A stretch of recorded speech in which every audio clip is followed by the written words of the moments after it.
Okay, so, you know, thing about Morgellons, at least for me, I can't speak for, oops, sorry, all afflicted Morgellons victims.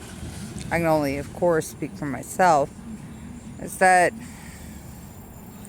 combined with the depression as well as the Morgellons, I found that I isolated myself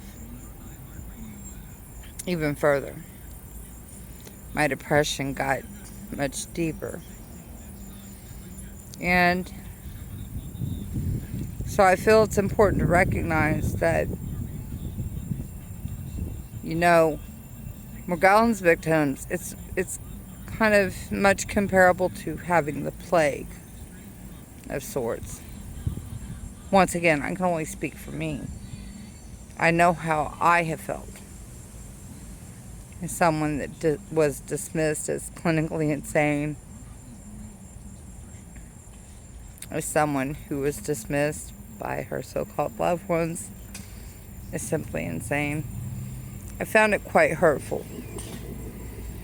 I isolated myself further. I drew deeper into my depression, especially having no support.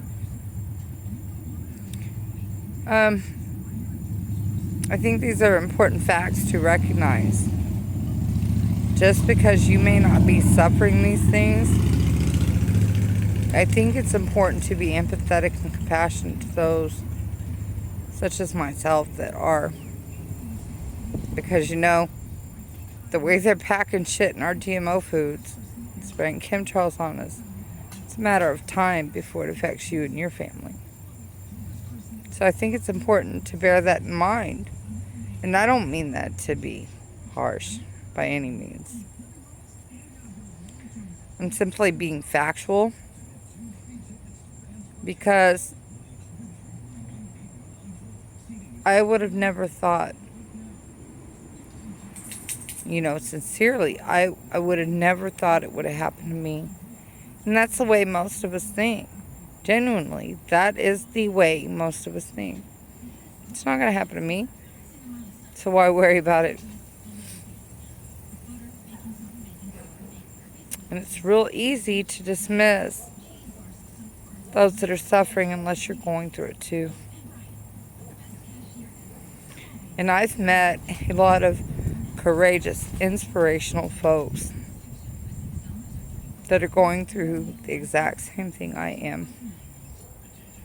I have more respect for them than I do the general population, because I know of their affliction. I know what they suffer. I know the pain it causes. I know how deep it runs. And some of these people are the strongest people, most admirable people that I've ever met. So many people run around grumbling and complaining.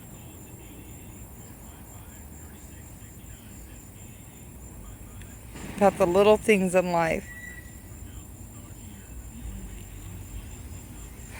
Do you know how many of us that are afflicted with Morgellons that smile, grin and bear it, and carry on despite it? And if you had it yourself, what a truly horrific disease this was, and how hard it was to smile and carry on, you'd have such a deeper admiration and appreciation for anybody you saw afflicted. Because I personally can tell you it is the most horrific and frightful experience, the most painful experience that in life I believe you could ever personally encounter. And this is coming from somebody that's been through a lot.